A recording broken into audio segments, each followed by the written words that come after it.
ఉత్తరాంధ్రలో మొన్నటి వరకు వైసీపీ పెద్దలు చెప్పింది వేదం, చేసింది చట్టంగా నడిచింది.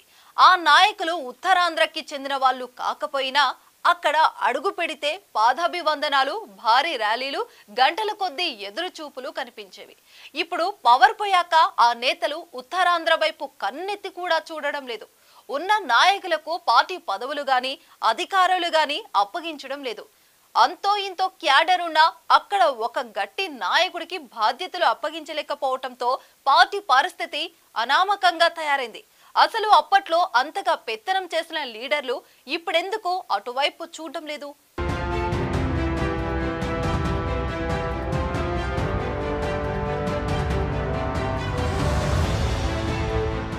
2024 ఎన్నికలకు ముందు ఉత్తరాంధ్రలో వైసీపీ ఒక వెలుగు వెలిగింది. 34 శాసనసభ స్థానాలు ఉంటే విశాఖ నగరంలోని 4 స్థానాలు, శ్రీకాకుళం జిల్లాలో 2 స్థానాలు తప్ప మిగిలిన 28 స్థానాల్లో వైసీపీ గెలిచింది.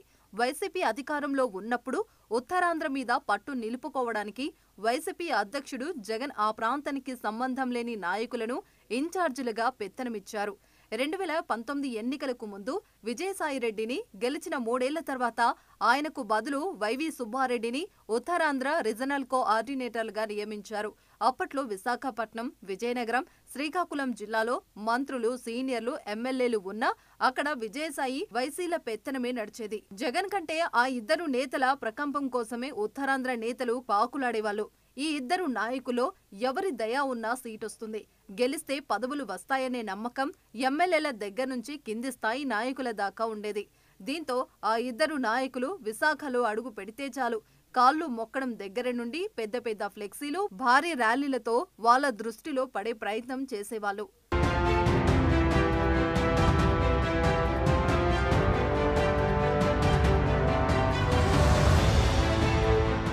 ఉత్తరాంధ్రలో ఒక వెలుగు వెలిగిన విజయసాయిరెడ్డి మీద వరుసగా భూ కబ్జా ఆరోపణలు వచ్చాయి.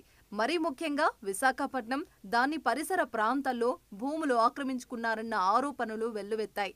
దాంతో 3 ఏళ్ల తర్వాత జగన్ విజయసాయిని ఉత్తరాంధ్ర రీజనల్ కోఆర్డినేటర్ గా తప్పించి వైవి సుబ్బారెడ్డికి బాధ్యతలు కట్టబెట్టారు. వైసీపీ అధికారంలో ఉన్నంత కాలం వైవి సుబ్బారెడ్డి ఉత్తరాంధ్ర సీఎంలా అధికారం చెలాయించారన్న ఆరోపణలు ఉన్నాయి. దాదాపు 2 ఏళ్ల ఆ 3 జిల్లాల్లో ఆయన పెత్తనమే నడిచింది. ఇక ఉత్తరాంధ్రలో మాజీ మంత్రి బొత్స సత్యనారాయణ లాంటి సీనియర్ నాయకుడు ఉన్నా మొన్నటి ఎన్నికల బాధ్యతలను జగన్ పూర్తిగా వైవి సుబ్బారెడ్డికే అప్పగించారు. దాంతో 2024 ఎన్నికలో జగన్ కంటే వైవి సుబ్బారెడ్డిని ప్రసన్నం చేసుకోవడానికే టికెట్ ఆశావాహులు నానా పాట్లు పడ్డారు. ఆయన ఆశీర్వాదం చాలనుకొని ఆయన చుట్టూ ప్రదక్షిణలు చేశారు. ఇక ఉత్తరాంధ్రలో అభ్యర్థుల మార్పు విషయంలో వైవి సుబ్బారెడ్డి కీలకంగా వ్యవహరించి ఆయన ఇచ్చిన రిపోర్ట్ ఆధారంగానే జగన్ అభ్యర్థుల మార్పులు, చేర్పులు చేశారు.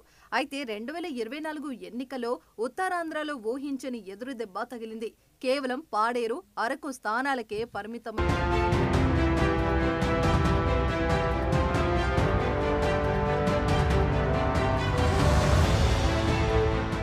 అప్పటి నుంచి ఇప్పటిదాకా ఉత్తరాంధ్రలో వైసీపీకి పెద్ద దిక్కు లేకుండా పోయింది. రీజనల్ కోఆర్డినేటర్ గా ఉన్న వైవి సుబ్బారెడ్డి ఉత్తరాంధ్ర కాదు కదా, కనీసం విశాఖ నగరం వైపు కూడా కనీసం కన్నెత్తి చూడడం లేదు.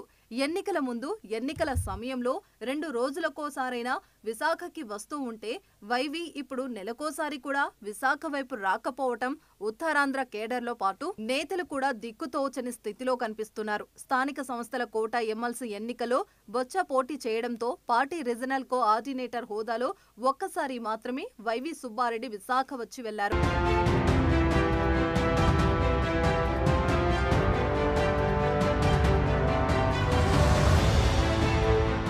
ఆ ఎన్నికలో కూటమి పోటీ నుంచి తప్పుకోవడంతో బొత్స ఎన్నిక ఏకీగ్రీవమైంది. ఇక ఆ తర్వాత వైవి అటు వైపు చూడడమే మానేశారు.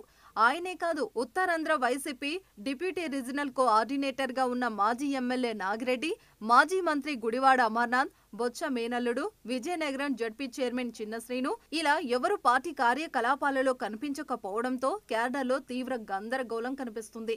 శాసన మండలిలో ప్రతిపక్ష నేతగా నియమితులైన బొత్స, మాజీ మంత్రి గుడివాడ మాత్రం అప్పుడప్పుడు మీడియా ముందుకొస్తూ ఉన్నామంటే ఉన్నామనిపించుకున్నారు.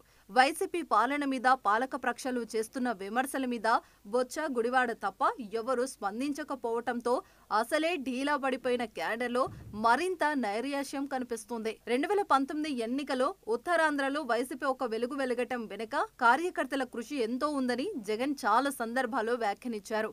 ఇప్పుడు అదే కార్యకర్తలను, స్థానిక నేతలను పార్టీ పెద్దలు పట్టించుకోవడం విమర్శల పాలవుతుంది. ఉత్తరాంధ్ర వైసీపీకి పెద్ద దిక్కుగా వ్యవహరించిన వైవి సుబ్బారెడ్డి లాంటి నాయకుడు కూడా విశాఖ వైపు కన్నెత్తి చూడకపోవడం కార్యకర్తలు ఆందోళన కలిగిస్తుంది.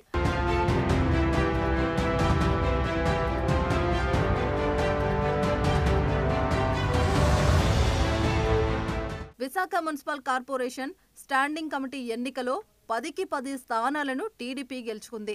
కొంతమంది కార్పొరేటర్లు టీడీపీ, జనసేనల వైపు తిప్పుకొని మేయర్ పదవిని కూడా చేజిక్కించుకోవడానికి కూడా కూటమి పాలకులు పావులు కదుపుతున్నారు. మరోవైపు జడ్పీటీసీ, ఎంపీటీసీలు, సర్పంచులు ఎవరు దారి వారు చూసుకుంటున్నారు. పార్టీ కీలక నేతలు రాజీనామాల బాట పడుతున్నారు. అయినా సరే పార్టీ పెద్దలు స్పందించలేదు. వాళ్లకు భరోసా ఇచ్చి పార్టీలో కొనసాగేలా చేయలేకపోతున్నారు. దీంతో ఇప్పుడు ఉత్తరాంధ్ర వైసీపీకి దిక్కెవరనే చర్చ మొదలైంది. వైవి సుబ్బారెడ్డి తన రీజనల్ కోఆర్డినేటర్ పదవికి రాజీనామా చేసి మరో నాయకుడికి ఆ బాధ్యతలు అప్పగించడమే, తానే చురుగ్గా వ్యవహరించటమో తేల్చుకోవాలని డిమాండ్లు వినిపిస్తున్నాయి. లేకపోతే పార్టీ ఉనికి కాపాడుకోవడం కూడా కష్టమంటున్నారు.